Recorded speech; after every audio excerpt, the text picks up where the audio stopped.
이 편지 베드로후서 3장을 베드로가 쓴 것은 무슨 이유에서냐면 여기 나오죠. 기억을 되살려서, 그 다음에 여러분의 순수한 마음을 일깨우려고 이것을 썼다고 합니다. 그러니까 첫 번째 보낸 베드로의 편지의 내용을 그 기억을 일깨우려고 한 것입니다. 그리고 순수한 마음을 일깨울 수 있도록 이것을 쓴 것이죠. 그렇게 해서 거룩한 예언자들이 이미 말씀한 예언의 말씀과 주님이신 구주께서 여러분의 사도들을 시켜서 주신 계명을 여러분의 기억 속에서 되살리려는 것입니다. 여기서 보면은 되살리려 한다, 그 다음에 일깨우려 한다, 또한 되살리려 한다, 이 말씀이 반복이 되고 있죠. 무엇을 되살리려고 하냐면은 여러분의 사도들을 시켜서 주신 계명, 사도들을 시켜서 주신 계명이죠. 그러니까 지난주에도 우리가 어거스틴이나 칼빈에 대해서 살펴봤는데, 그들에게 주어진 그들이 해석한 그 성경 해석과 교리, 그것들이 사도들이 준 것이 아니죠. 하지만 이 베드로후서, 이 신약 성경이라 불리우는 이 정경은 누가 준 것입니까? 사도들이 우리에게 준 것입니다. 그래서 그 사도들이 준 것을 그리고 사도들이 가르친 그 계명을 우리가 직접적으로 읽고 듣고 배우고 그것을 통해서 하나님의 나라를 소망하고 살아가고, 이 모든 그 그리스도인의 삶에 대한 모든 것이 누구에게서 주어졌냐? 사도들에게서 우리에게 주어졌습니다. 그래서 사도들에게서 주어지지 않은 것들, 성경 이외에 수많은 그 신학 서적들, 교리 서적들, 이러한 모든 것들을 우리가 우선은 그것들을 제껴놓고 무엇에 집중을 해야 되냐? 사도들이 우리에게 준 것, 직접적으로 우리에게 준 것, 이 말씀들에 집중을 해야만이 그 수많은 그 신학과 교리와 이 목소리들로부터 우리가 바른 것을 취할 수가 있습니다. 왜냐하면은 그것들은 그들의 해석과 그들의 교리, 그들의 생각들이 너무나 많이 가미되어 있기 때문이죠. 그것이 하나님의 말씀을 명확하게 드러내는 도구라면 우리가 얼마든지 그것들을 유익하게 수용을 해야 되겠죠. 하지만은 먼저 우리가 알아야 될 것은 하나님의 말씀 그 자체가 우리를 가리킨다. 그래서 그 말씀에 집중을 해야 된다라는 것을 이 2절을 통해서도 쉽게 알 수 있습니다. 보십시오. 2절에 보면은 거룩한 예언자들이 이미 예언한 말씀과 라고 되어 있죠. 여기 거룩한 예언, 이거 뭘 얘기합니까? 구약이죠. 그죠? 그 다음에 여러분의 사도들이 지켜서 주신 계명, 시켜서 주신 계명, 이거 뭡니까? 신약이죠. 베드로가 지금 무슨 얘기를 하고 있습니까? 구약과 신약, 그러니까 하나님의 말씀, 정경에 대해서만 얘기를 하고 있습니다. 그것만이 여러분에게 권위가 있습니다. 그것만이 여러분이 지켜야 될 계명과 규례입니다. 그것을 통해서 뭘 되살리려고 하냐면은 기억을 되살리려고 하는 겁니다. 이 베드로가 어떤 기억을 되살리려고 하냐면은 이 주님 오신다는 약속에 대해서 그 그릇된 잘못된 해석을 하는 사람들에 대해서 베드로가 이 기억을 되살리려고 합니다. 어떤 기억을 되살리려고 하냐면 사도들이 시켜서 주신 구주께서, 주님이신 구주께서 여러분의 사도를 시켜서 주신 계명을 되살리려고 하는 겁니다. 그러니까 이 성경 구절을 보면 아주 명확하죠. 그러니까 그 사도들이 주신 게 누구에게서 나온 거라는 거예요? 구주이신 주님, 그분이 그 사도들을 시켜서 여러분에게 주신 것.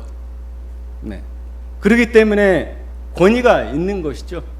그것만이 절대적이고 유일한 권위를 가지는 것이죠. 그래서 우리가 여타 수많은 설교들, 신학 서적들, 교리 서적들 이러한 것들을 먼저 우선시해야 될 것이 아니라 사도들이 시켜서 주신 계명, 주님께서 우리에게 직접 주신 이 계명에 먼저 계속 집중을 해야 됩니다.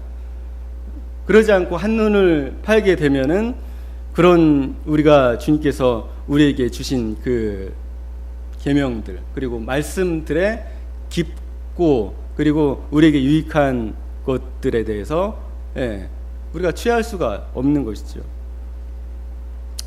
그래서 3절 직접적으로 이제 본격적으로 이제 베드로가 얘기를 합니다. 무슨 기억을 되살리려고 하냐면은 베드로가 여러분이 무엇보다도 먼저 알아야 할 것은 이것입니다. 먼저 알아야 될 것 이것입니다. 마지막 때에 조롱하는 자들이 나타나서 자기의 욕망대로 살면서 여러분을 조롱하여 이렇게 말할 것입니다. 그리스도가 다시 오신다는 약속이 어디 갔느냐 라는 거죠. 근데 우리 주위에 그리스도가 다시 오신다는 약속이 어디 갔느냐 이렇게 얘기하는 사람들이 있습니까? 없습니다. 모두들 지금 이 시대가 종말이라고 얘기를 합니다. 종말의 끝이라고 얘기를 합니다. 그래서 주님께서 우리 시대에 당장 올 것처럼 다 모두들 그렇게 얘기를 합니다. 그렇지만 그러한 약속들이 계속 빈번해지면 어떻게 되냐면은 사람들은 나중에 더 이상 그러한 약속에 기대를 하지 않습니다. 왜냐하면은 그것이 뭐 100년 전부터 항상 이 말세라고 자기 시대들을 얘기를 했었거든요. 그래서 1992년에도 뭐 다미 선교회가 이제 그런 식으로 얘기를 했었고, 그리고 모든 이단들의 특징들이 뭐냐면은 이 종말에 대한 것을 상당히 부각시킨다는 겁니다. 그래서 부각시켜서 최종적으로 그들이 원하는 것을 이뤄내죠. 그들이 원하는 것은 그 성도들이 재산을 다 팔아서 교회에 헌납하는 겁니다. 그리고 주님의 날을 기다리는 겁니다. 하지만은 어떻게 됩니까? 주님은 오지 않습니다. 그들이 말한 그 날에 오지 않습니다. 오늘날 이 시대에 무엇이 반복되냐? 양치기 소년의 거짓말이 반복되고 있는 것이죠. 모두들 주님이 오실 날이 가까웠다고 이구동성으로 얘기를 합니다. 하지만 이 이구동성으로 얘기하는 것들이 20년, 30년 후에 어떤 말로 변할 것이냐면은 여기 4절에 나오는 말로 변하게 될 것입니다. 너희들이 주님 오신다고 했는데 왜 안 오냐? 그 약속이 어딨냐? 주님이 오신다고 약속했다며. 그리고 너희들 그 날을 사모하고 기다린다며. 그리고 그때가 10년 전이었다며, 20년 전이었다며. 이유가 통합될 때라고 했잖아, 너희들이. 그 다음에 2000년, 인류 역사가 6000년이니까 구약의 4000년과 그 다음에 신약의 2000년 해가지고 세대주의에서는 그 6000년 새로운 천년왕국이 시작된다는 식으로 얘기를 했었습니다. 그래서 2000년 때 Y2K라고 하죠.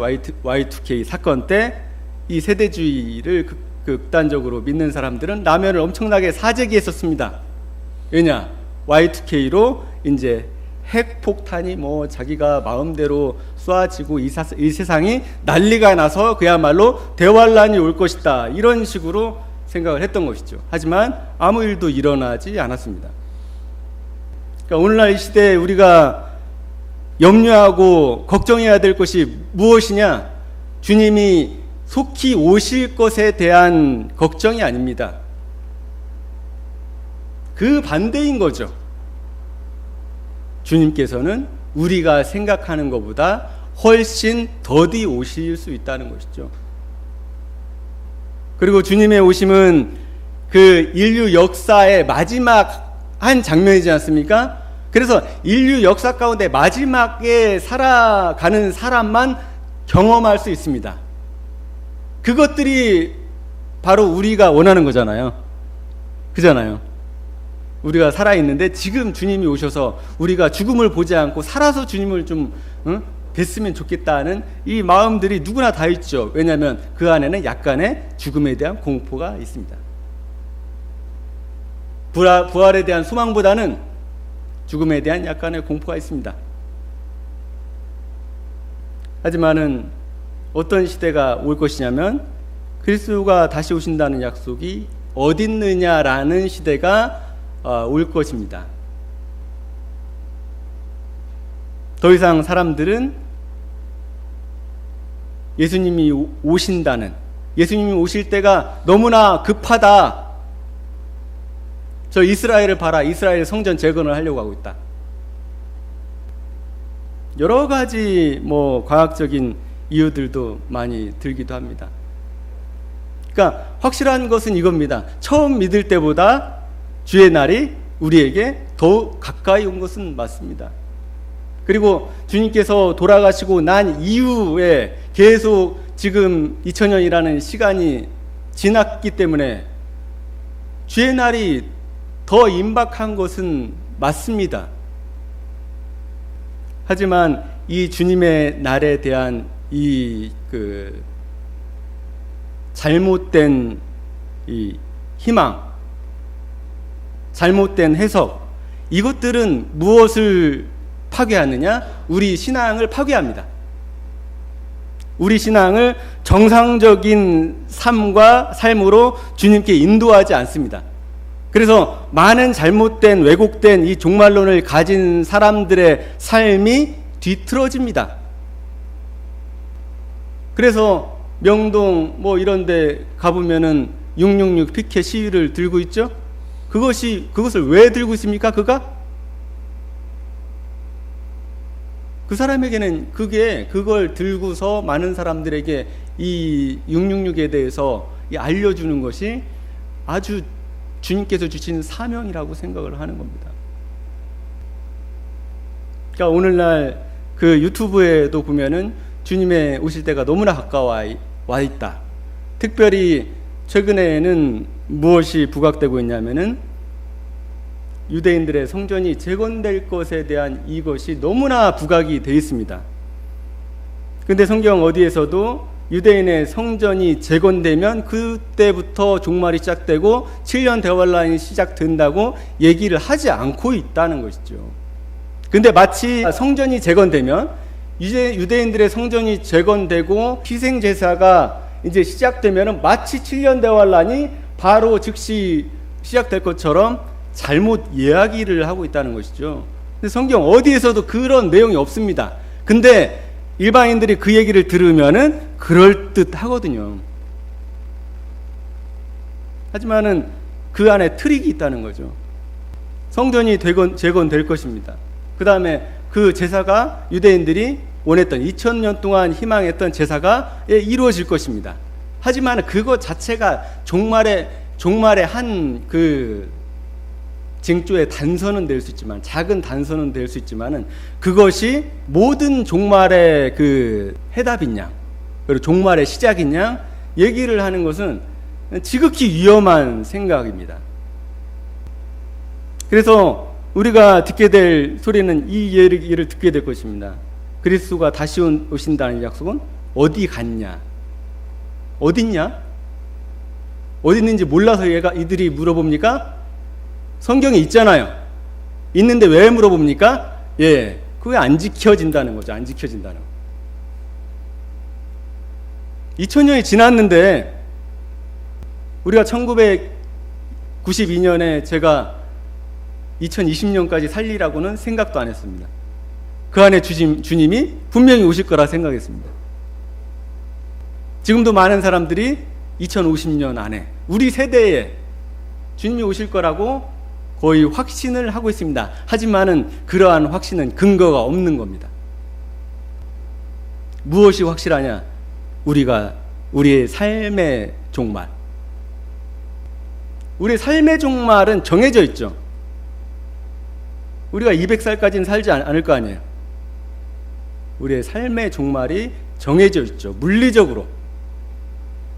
그리고 주님께서 오늘 밤에 내 영혼을 도로 찾는다면은 그날이 뭡니까? 예, 우리의 종말이 되는 것이죠. 그 많은 사람들이 역사의 종말에 포커스를 지나치게 맞추고, 그것도 성경에서 말하지 않은 그 징조들에 너무나 지나친 그 포커스를 맞추고 있다는 것이죠. 그래서 예루살렘의 성전이 세워지고 희생 제사가 드려지고 이스라엘이 회복되는 것이 성경에 예언이 되어 있습니다. 하지만은 그것이 종말의 시작이 아니라는 거죠. 그들이 말하는 7년 대환란의 시작이 아니라는 거죠. 그것에 대해서 오늘 살펴보려고 합니다. 왜 살펴봅니까? 그것을 그들의 그런 급박한 그 종말에 대한 주장 때문에 나중에는 어떤 얘기가 나오게 되냐면 주님께서 오신다는 약속이 어딨냐라는 얘기가 나올 겁니다. 근데 이 구절에서 우리가 재밌는 것을 발견할 수 있습니다. 여기 보면은 조상들이 잠든 이래로 만물은 창조 때부터 그라했듯이 그대로다. 그러니까 이것은 이렇게 말할 것입니다 하고서 가로가 쳐져 있습니다. 원래 그리스도가 다시 오신다는 약속이 어디 있느냐? 조상들이 잠든 이래로 만물은 창조 때부터 그라했듯이 그대로다. 이렇게 하고 가로가 쳐져 있습니다. 그건 뭐냐면은 따옴표가 쳐져 있는 것은 그들의 말을 인용을 했다는 것이죠. 가상의 인용이겠죠. 이들이 거기에 뭐가 들어 있습니까? 이들이 불신자 같습니까? 이들은 불신자가 아니었습니다. 이들이 누구냐? 이 신자였습니다. 그것을 우리가 어디에서 어느 문구를 통해서 알 수 있느냐? 그들이 창조를 알고 있다는 거죠. 만물은 창조 때부터 그라했듯이 그냥 그대로다. 세상이 창조되었다는 것을, 하나님에 의해서 창조되었다는 것을 어떻게 하고 있어요? 인정하고 있습니다. 그래서 오늘 이 시대의 특징들이죠. 믿지 않는 사람이나 믿는 사람들이나 동일한 특징을 얘기하고 있습니다. 자기들의 욕망대로 살면서 여러분을 조롱하여 이렇게 말할 것입니다. 욕망대로 살면서가 뭡니까? 자기가 원하는 대로 사는 겁니다. 그냥 자기가 즐겁고 행복하고 의미 있다고 생각하는 대로 사는 것이죠. 그것이 오늘날 우리가 살아가는 이 시대의 철학이죠. 자기 욕망대로, 좋은 대로, 즐겁게 살아가는 겁니다. 근데 무엇을 안 기다려요? 주님의 오신다는 약속, 그것을 믿지 않습니다. 허황된 얘기 같습니다. 하도 많이 들었는데 안 오거든요. 2000년이 지났는데 안 와. 보시면은, 그리고 5절에 그들이 이렇게 말하는 것은 하나님의 말씀으로 하늘이 오랜 옛날부터 있었고 땅이 물에서 나와 물로 말미암아 형성되었다는 것과, 그러니까 지금 5절이 말하는 것은 하나님의 말씀으로 창조되었다는 걸 얘기하는 겁니다.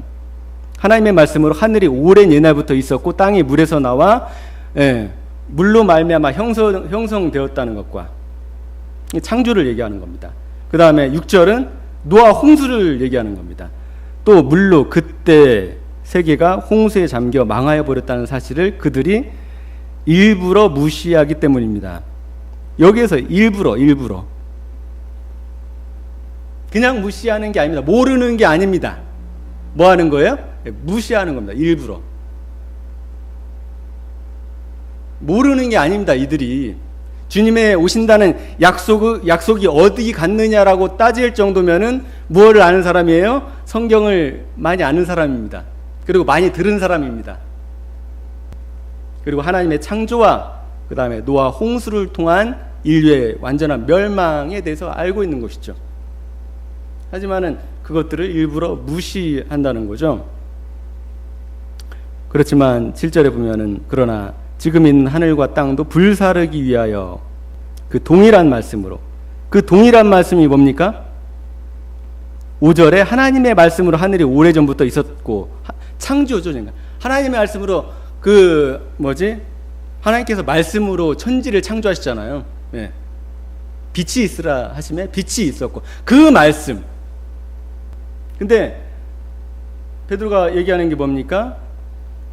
하나님의 말씀을 통해서 창조되었고, 그 다음에 또 하나님의 말씀을 통해서 어떻게 됐습니까? 노아 홍수를 통해서 멸망되었고, 그 다음에 하나님의 말씀으로 뭐가 지금 준비가 되어 있다는 말씀이니까? 하늘과 땅이 불사르기 위해서 예비되어 있다.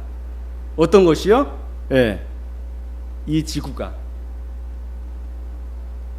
하나님이 창조하셨을 때 그 말씀과 동일한 그 말씀으로 우리에게 경고되어 있다는 거죠.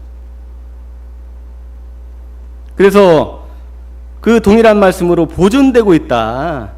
왜 보존되고 있다고요? 불사르기 위해서, 하나가 불사르기 위해서.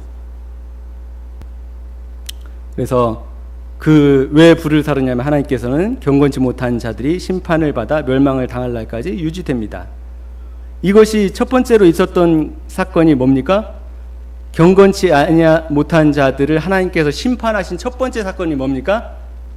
노아 홍수. 그 다음에 두 번째 사건이 뭡니까?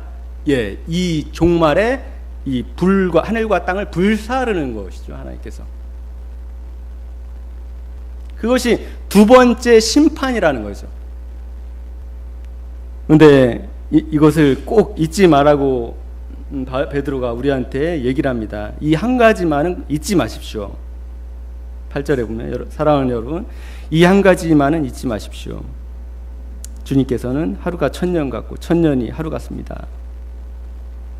어떤 이들이 생각하는 것 같이 주님께서는 약속을 더디 지키는 것이 아닙니다.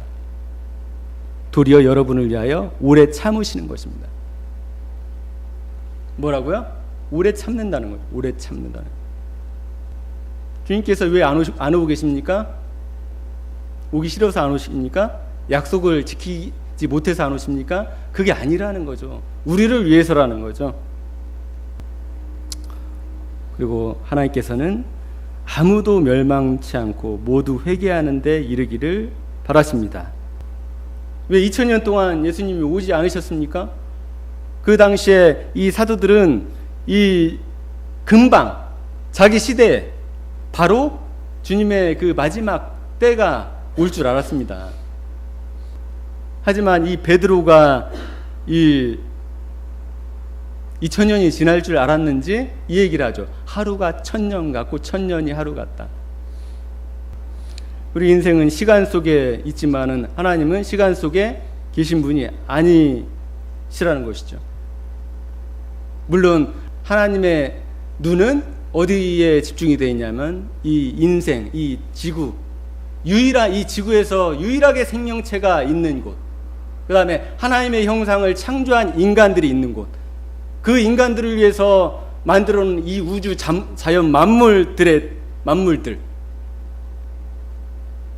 이것에 하나님의 시선이 고정이 되어 있죠. 그리고 또 거기에 무엇이 가장 시선이 집중되어 있냐?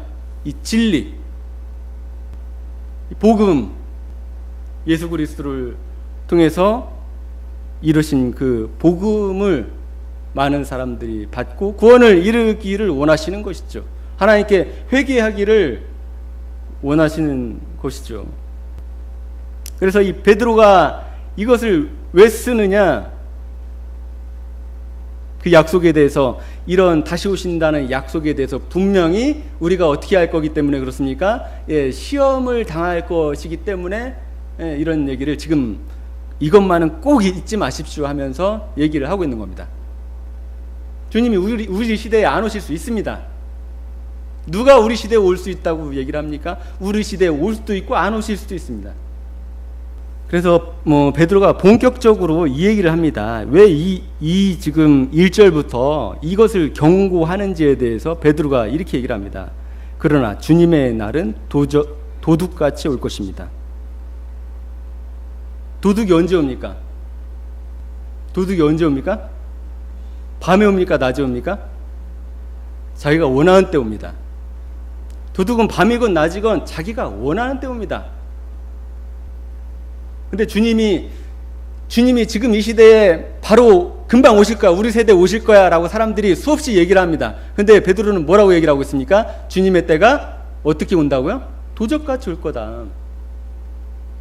마태복음 24장에서 무화과 나무의 비유를 통해서 싹을 내고 잎이 연하여지면 여름이 가까운 것을 아는 것처럼 그 어떤 그 세상의 징조를 통해서 우리가 말세를 살고 있구나, 이런 것들을 알 수 있는 것이죠. 주님이 우리 시대에 오신다고 어떤 사람들은 너무나 지나치는 확신을 가지고 있다는 것이죠. 보면은 그날의 하늘은 요란한 소리를 내면서 사라지고 원소들은 불에 녹아버리고, 아까 불로써 이제 심판하기가 예비가 돼 있다고 얘기를 했잖아요. 그 얘기를 하는 겁니다. 땅과 그 안에 있는 모든 일들은 드러날 것이다.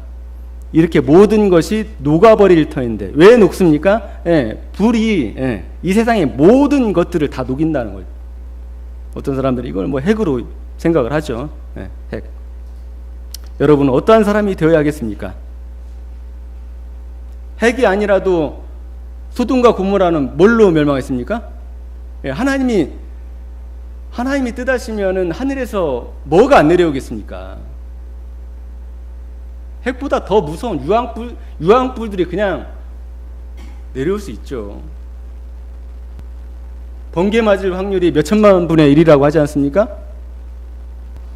번개 맞을 확률을 하나님께서는 100%로 하실 수도 있다고요. 그래서 이렇게 하죠. 이렇게 모든 것이 녹아버릴 터인데 여러분은 어떠한 사람이 되어야 되겠습니까? 여러분은 거룩한 행실과 경건한 삶 속에서 하나님의 날이 오기를 기다리고, 그 날이 오기를 기다리라는 것이죠.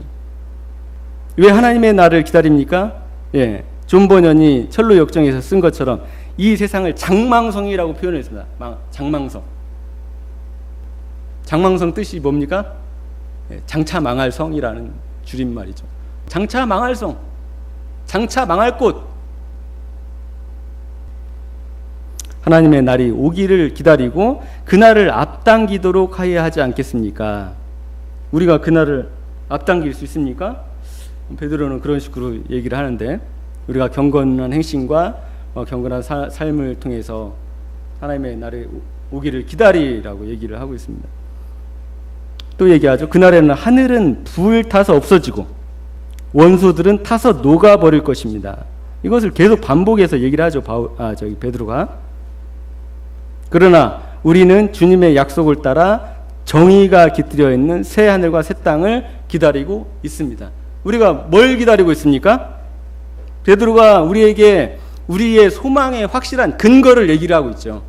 당신들이 뭘 기다리고 있습니까? 죽음을 기다리고 있습니다. 아무 소망이 없습니다. 라고 얘기를 해야 됩니까? 우리가 이 세상에 살면서 그렇게 습관적으로라도 그렇게 얘기를 하면 안 됩니다. 정말 우리가 이 세상에 살면서 생활이 힘들고 낙심이 되고 고통이 있고 할 때 우리가 하나님의 나라를 소망하지 않습니다. 뭐가 힘들기 때문에요? 이 세상에 겪는 고통과 괴로움이 너무 크기 때문에 이 새하늘과 새 땅이고 뭐고 다 필요가 없는 겁니다. 그냥 이 고통이 그냥 끝났으면 좋을 것 같아요. 어떻게 죽기는 싫고 죽음도 두렵고, 우리에게 확실한 소망의 근거를 얘기를 하고 있죠. 뭐를 기다리냐고요? 새 하늘과 새 땅. 새 하늘과 새 땅을 누가 다스리는 곳입니까? 슬픔과 눈물이 없는 곳. 그곳에서 주님께서 눈물을 닦아주실 것이다 라고 얘기를 하죠. 왜냐?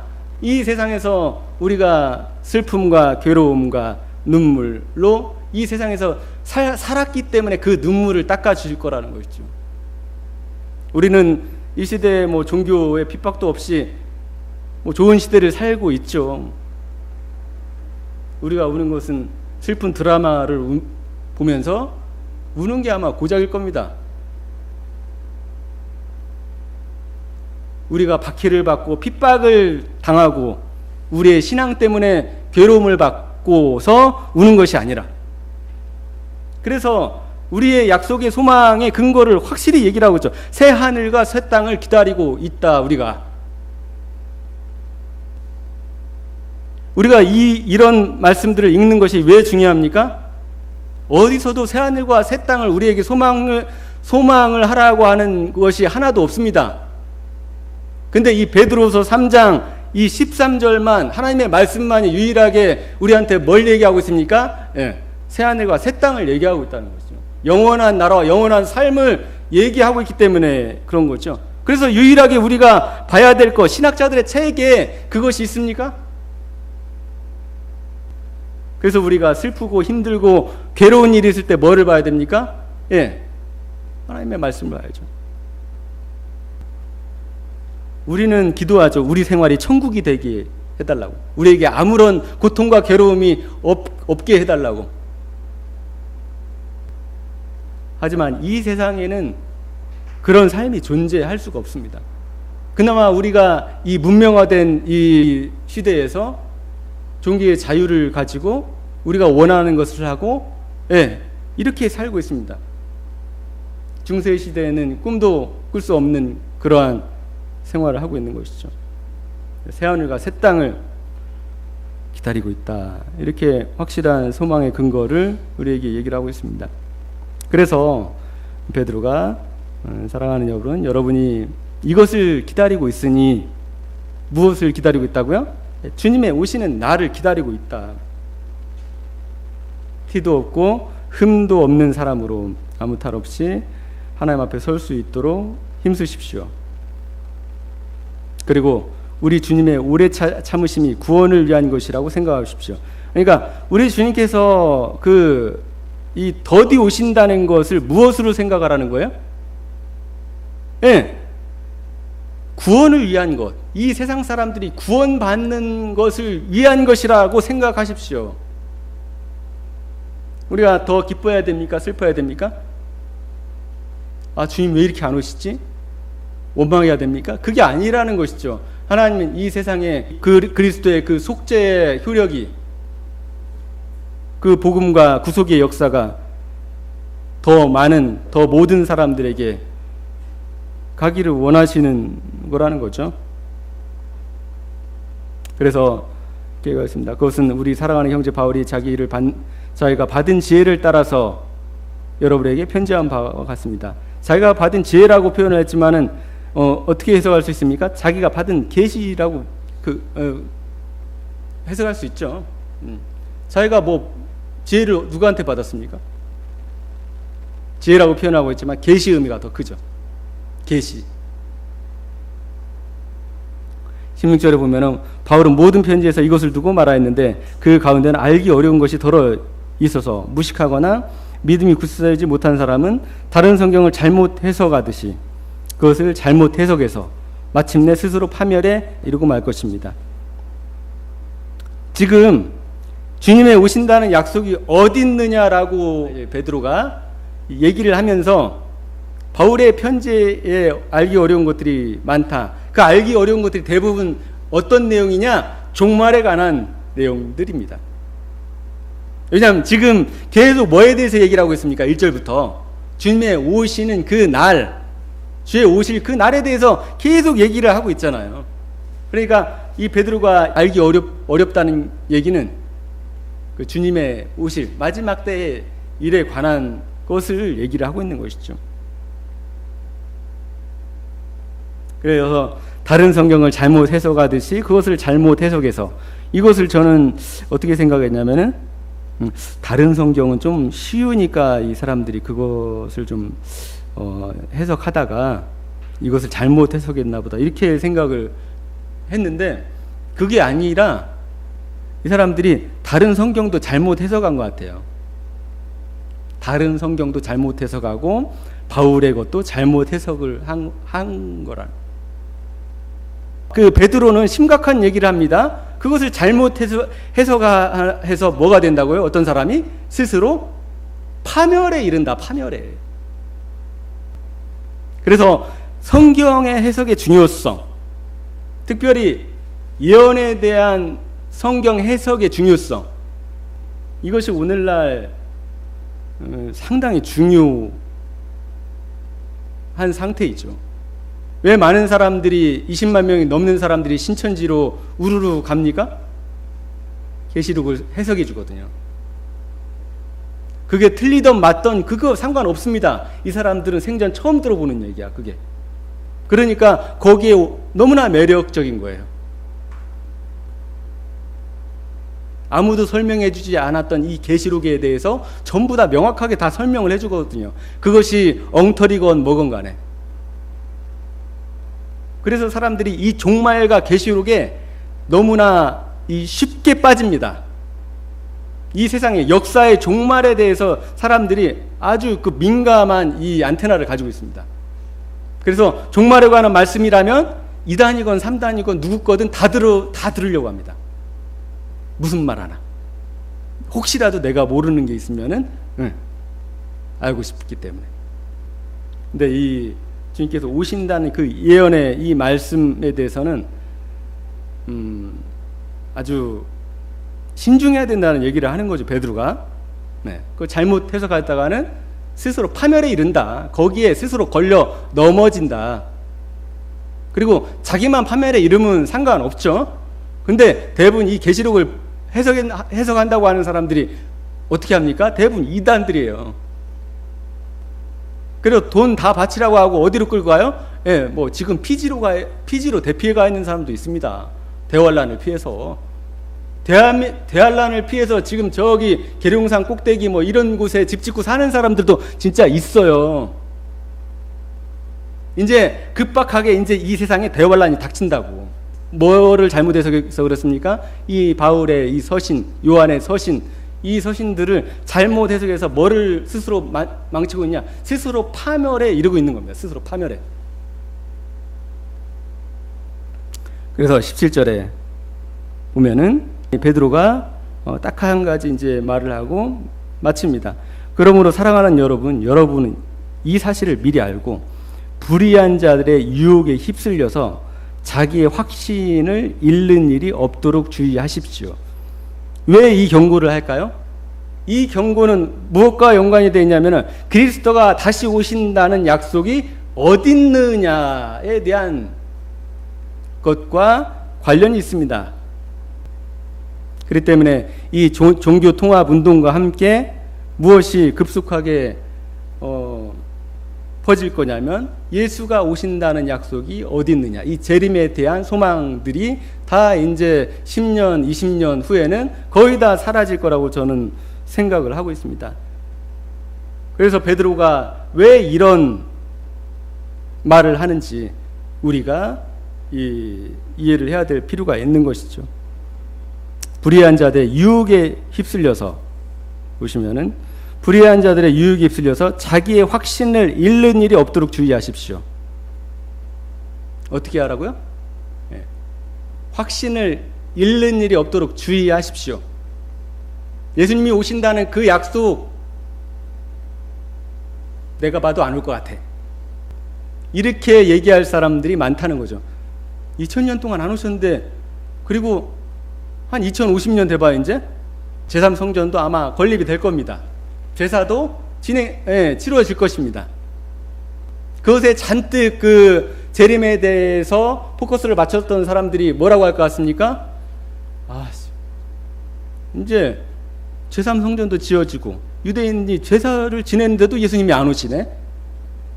바로 7년 환란이 시작돼야 되는데 성경 어디에서도 유대인들의 제사가 시작되고 성전이 지어지면 7년 대환란이 시작된다는 말이 없다는 거죠.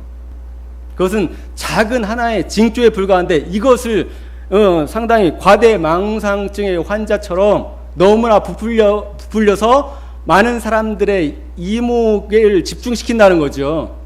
그래서 세대주의 종말론이 그래서 비판을 받고 있는 이유입니다.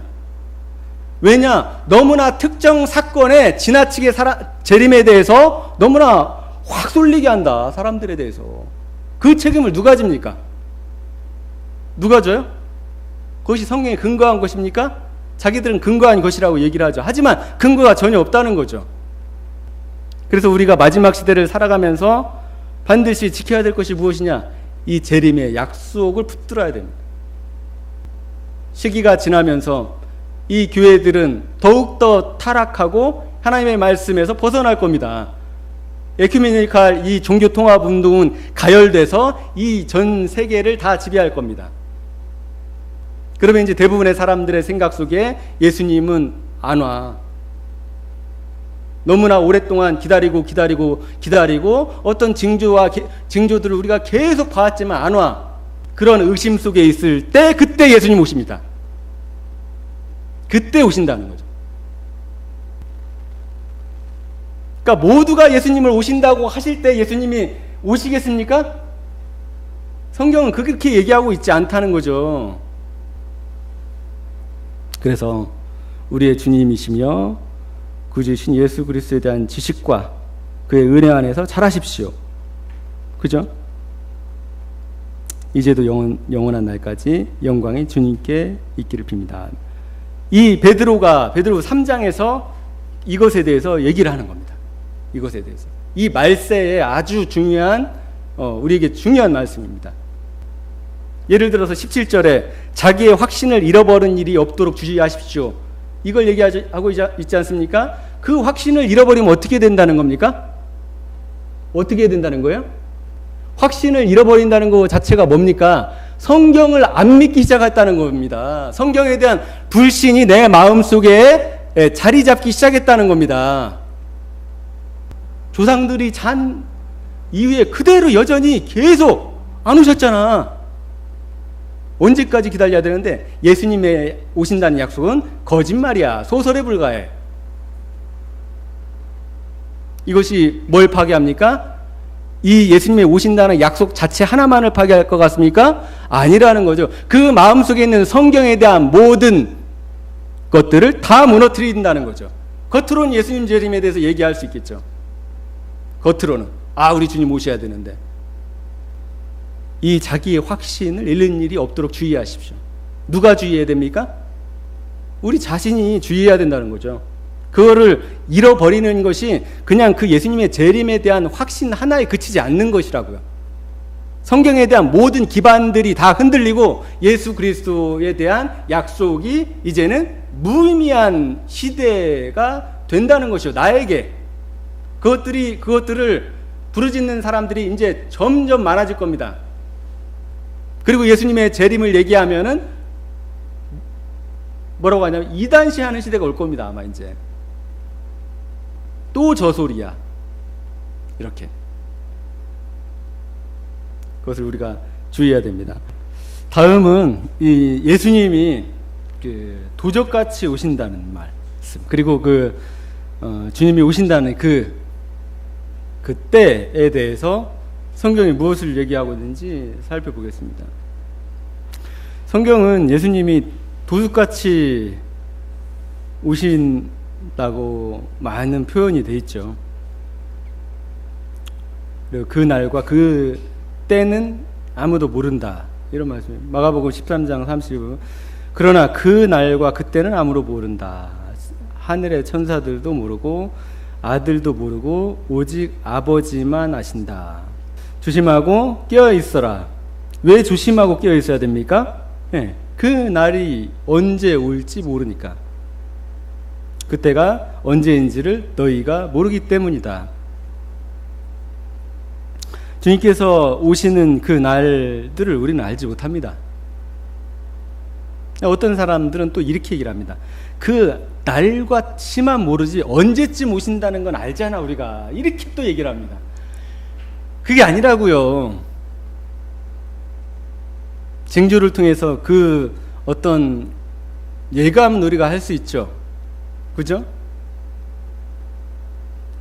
하지만은 그날과 그때는 알지 못합니다. 도둑같이 오십니다. 그래서 뭐라고 합니까? 깨어 있어라. 깨어 있어라.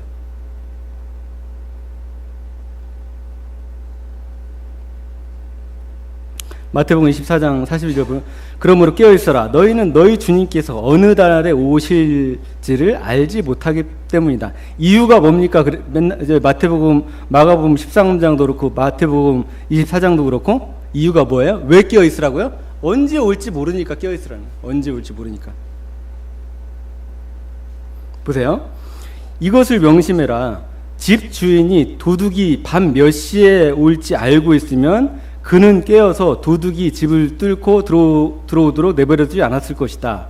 그러므로 너희도 준비하고 있어라. 너희가 생각하지 않은 시각에 인자가 올 것이기 때문이다. 자, 여기 중요한 게 뭡니까? 너희가 생각하지 않은 때, 시각. 또 이거 아주 시비 걸면 안 됩니다. 몇 시인지를 모른다는 거 아니냐, 이렇게 이제 해석을 하면 안 된다고요. 몇 시에 오는지를 모른다는, 이게 그 얘기가 아니잖아요. 그죠? 그 날과 그 때를 모른다는 겁니다. 여기에서 왜 시각을 얘기합니까? 이 도둑이 몇 시에 올지 모른다는 단서가 앞에 붙잖아요. 그잖아요. 그러니까 그 시를 모른다, 시각을. 예를 든 거죠. 근데 계속 깨어 있었어요. 그러면 도둑이 도둑질을 할 수 있습니까? 없습니까? 없었겠죠. 그 얘기를 데살로니가 전서 5장 1절에서 하고 있는 겁니다. 형제 여러분, 그때와 그 시기를 두고서 여러분에게 더 쓸 필요가 없겠습니다. 왜냐? 너무 많이 얘기를 했거든요. 주님의 날이 밤에 도둑처럼 온다는 것을 여러분은 자세히 알고 있습니다. 사람들이 평안하다, 안전하다 말하고 할 그때에 오십니다. 예수님.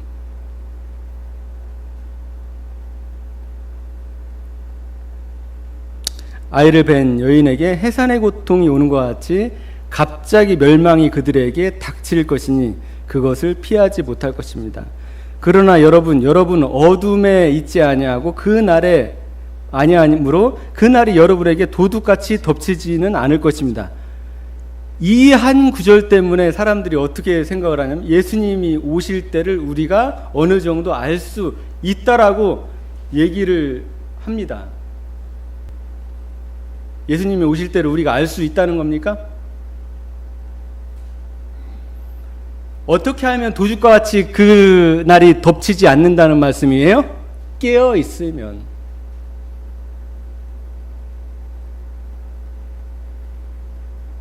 여기 보면은 나중에 데살로니가전서 5장 5절도 계속 읽어보세요. 그러면은 깨어 있는 것에 대해서 계속 얘기를 합니다. 깨어 있으면 그 날이 도둑처럼 임하지 않는다는 것이죠.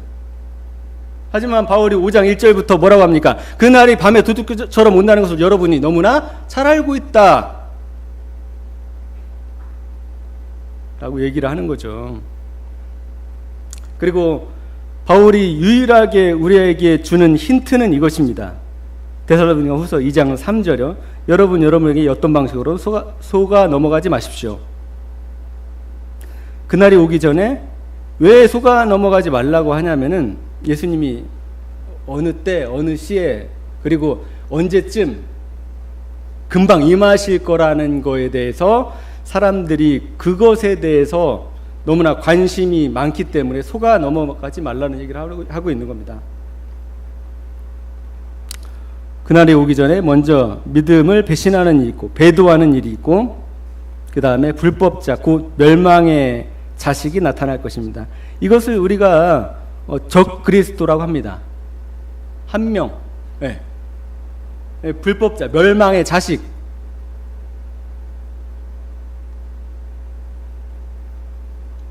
그는 신이라고 불리는 모든 것에나 예배의 대상이 되는 모든 것에 대항하여 이 번역이 좀 잘못되어 있습니다. 우리 개역 성경이 잘 되어 있는데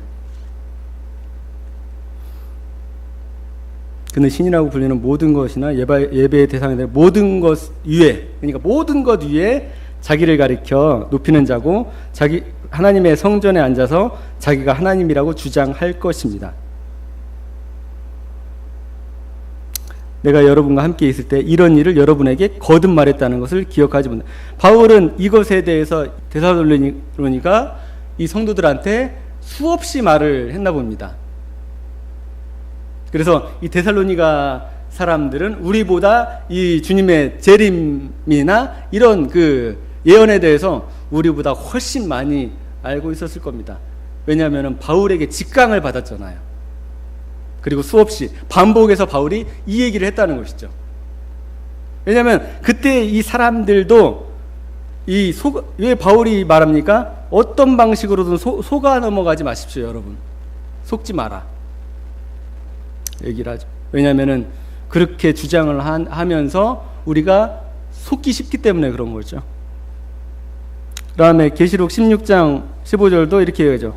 내가 도둑처럼 올 것이다.